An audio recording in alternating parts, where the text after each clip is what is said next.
सोमवार व्रत कथा। किसी नगर में एक धनी व्यापारी रहता था। दूर दूर तक उसका व्यापार फैला हुआ था। नगर के सभी लोग उस व्यापारी का सम्मान करते थे।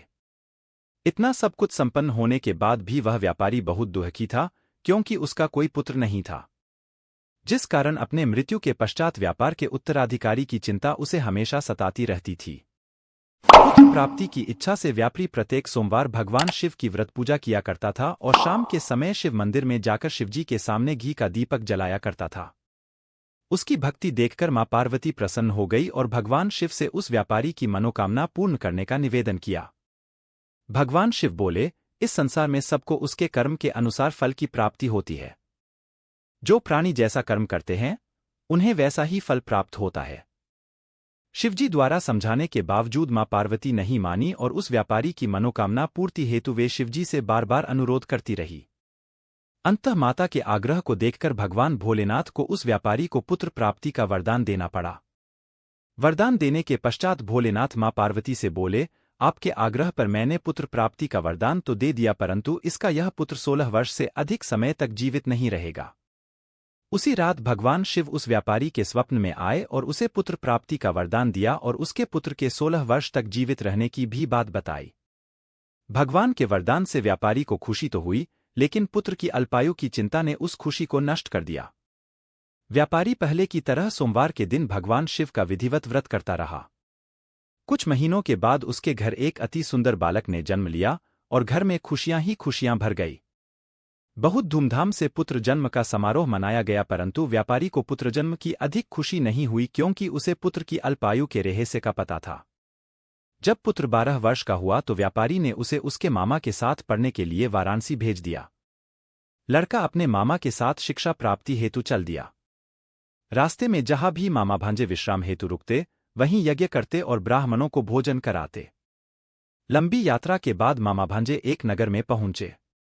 उस दिन नगर के राजा की कन्या का विवाह था, जिस कारण पूरे नगर को सजाया गया था। निश्चित समय पर बारात आ गई, लेकिन वर का पिता अपने बेटे के एक आंख से काने होने के कारण बहुत चिंतित था। उसे भय था कि इस बात का पता चलने पर कहीं राजा विवाह से इनकार न कर दे, इससे उसकी बदनामी भी होगी। जब वर के पिता ने व्यापारी के पुत्र को देखा तो उसके मस्तिष्क में एक विचार आया। उसने सोचा, क्यों न इस लड़के को दूल्हा बनाकर राजकुमारी से विवाह करा दूं। विवाह के बाद इसको धन देकर विदा कर दूंगा और राजकुमारी को अपने नगर ले जाऊंगा। वर के पिता ने लड़के के मामा से इस संबंध में बात की। मामा ने धन मिलने के लालच में वर के पिता की बात स्वीकार कर ली। लड़के को दूल्हे का वस्त्र पहनाकर राजकुमारी से विवाह कर दिया गया। राजा ने बहुत सारा धन देकर राजकुमारी को विदा किया। शादी के बाद लड़का जब राजकुमारी से साथ लौट रहा था तो वह सच नहीं छिपा सका और उसने राजकुमारी के ओढ़नी पर लिख दिया, राजकुमारी, तुम्हारा विवाह मेरे साथ हुआ था। मैं तो वाराणसी पढ़ने के लिए जा रहा हूं और अब तुम्हें जिस नवयुवक की पत्नी बनना पड़ेगा वह काना है। जब राजकुमारी ने अपनी ओढ़नी पर लिखा हुआ पढ़ा तो उसने काने लड़के के साथ जाने से इनकार कर दिया।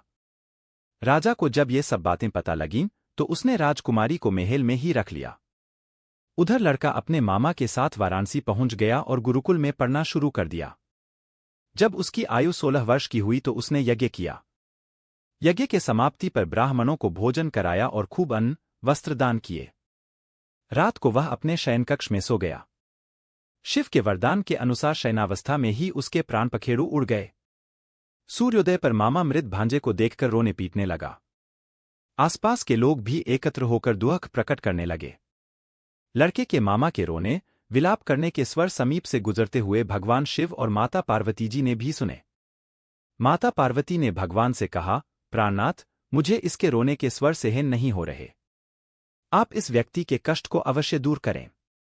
भगवान शिव ने माता पार्वती के साथ अदृश्य रूप में समीप जाकर देखा तो भोलेनाथ माता पार्वती से बोले, यह तो उसी व्यापारी का पुत्र है जिसे मैंने 16 वर्ष की आयु का वरदान दिया था। इसकी आयु पूरी हो गई है। मां पार्वती ने फिर भगवान शिव से निवेदन कर उस बालक को जीवन देने का आग्रह किया। माता पार्वती के आग्रह पर भगवान शिव ने उस लड़के को जीवित होने का वरदान दिया और कुछ ही पल में वह जीवित होकर उठ बैठा। शिक्षा समाप्त करके लड़का मामा के साथ अपने नगर की ओर चल दिया। दोनों चलते हुए उसी नगर में पहुंचे जहां उसका विवाह हुआ था। उस नगर में भी यज्ञ का आयोजन किया। समीप से गुजरते हुए नगर के राजा ने यज्ञ का आयोजन देखा और उसने तुरंत ही लड़के और उसके मामा को पहचान लिया। यज्ञ के समाप्त होने पर राजा मामा और लड़के को महल में ले गया और कुछ दिन उन्हें महल में रखकर बहुत सा धन, वस्त्र आदि देकर राजकुमारी के साथ विदा कर दिया।